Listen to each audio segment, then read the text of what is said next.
This is Solomon Davis, Right Side Trader. Today is September 20th, 2024, and this is my weekly market review. We're reviewing the S&P 500, that's SPY, on a quarterly chart. Let me resize that. On a quarterly chart, monthly chart, weekly chart, and a daily chart. This is all for educational purposes only because, as we all know, trading is risky.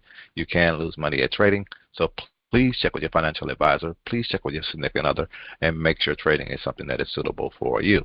All right, let's just jump over to these charts and see what we see. Let me maximize this quarterly chart. Boom. And zoom in there. We are still green on the quarterly chart. We are still looking very bullish here. We are above the yearly R2 and seem like we're staying there.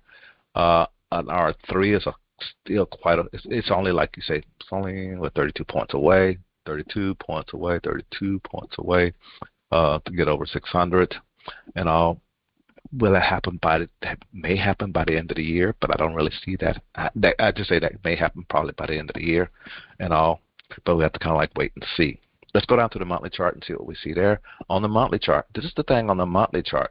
What I'm seeing here, we got higher lows and higher highs. We're still above the 10 moving average. That means we are still in a bull market and all. And for this month, on this monthly chart, on these quarterly pivots, boom. Let me zoom in a little bit here where you can see exactly what I'm looking at. We've gotten above an R1 level. This market, it tends, when it's very strong bullish, it gets above an R1 level. Above an R1 level, we're above that R1 level. So will we get a turnover here by the end of the month and come back down below this R1 level? I'm beginning to doubt it, and all. But this is what I see, and all. The end of the month, the start of the last quarter, we will be open. Look like from right now, look like we will probably be opening above pivot, and if that happens, we definitely will be making all-time highs, and we'll be getting closer and closer to that 600 number, and all. That's what I see. Now let's go down to the weekly chart and see what we see there. On the weekly chart, zoom in a little bit here. On the weekly chart, we have monthly pivots. We started out above pivot. We did come back down below pivot for that one and ended up closing below pivot. That was kind of like a bad week. And this is the whole ideal of thinking that we was going to end up in a bear, kind of like bear market, and get this swing down starting off the month. But come last week, it kind of like wiped it out. I started looking for, okay, you coming back up here near the top, I'm going to expect you to roll over. You were double topping.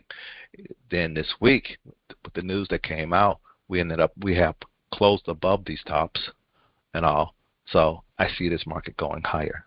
I don't see this market actually turning over this month. These are monthly pivots, and coming back down to maybe a pivot level. Just don't see it happening now.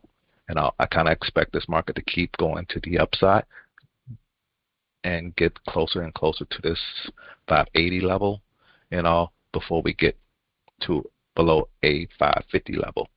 That's just what I see. I'm seeing higher lows and higher highs, and I see that we have gotten above this level right here. The other thing that you would be actually looking at is trying to look back and see if you see anything. We don't see anything back here to stop this thing from going higher at this time. So all I can see is this thing going higher. I think the whole bear thing for September may be off this year. So be careful, be mindful. The thing is, always just follow your indicators. Your indicators, whatever they may be, you have studied them, you have back tested them, and they should be giving you that's what they are. They're going to be indicating to you which way the market is going or which way you should actually be taking your trade.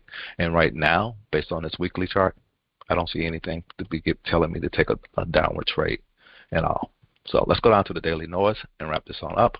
On the daily noise kind of give you a little something and all. But that's just it. It's noise and all.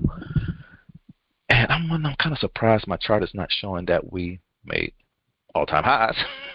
You know how I am with that all-time high thing, but that's kind of like what happened, I guess, on this day here. And I'm going to zoom out and take a closer look at that, because on that weekly chart, that's what it should have showed it there. But come today, today we pulled back a little bit where we got a lower high and a lower low.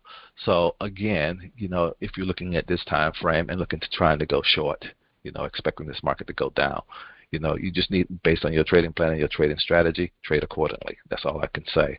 But on the bigger picture, I don't see it on this noise picture. And if this is where you are actually trying to enter the market based on that, that maybe this is the only thing that I can see that maybe get you short. But right now, I see that we have broken all these highs, and we came down here and tested. But this was option expiration and future contract expiration. So come Monday, I do see us coming next week, opening above pivot and then going higher. So be very careful, be mindful of your trade, be mindful of your strategy, and trade accordingly. And that's all I really want to share at this time. This is Solomon, Right Side Trader. Hope you guys had a great week. Hope you guys have a great weekend, and I'll talk to you next week. Have a good one. Bye.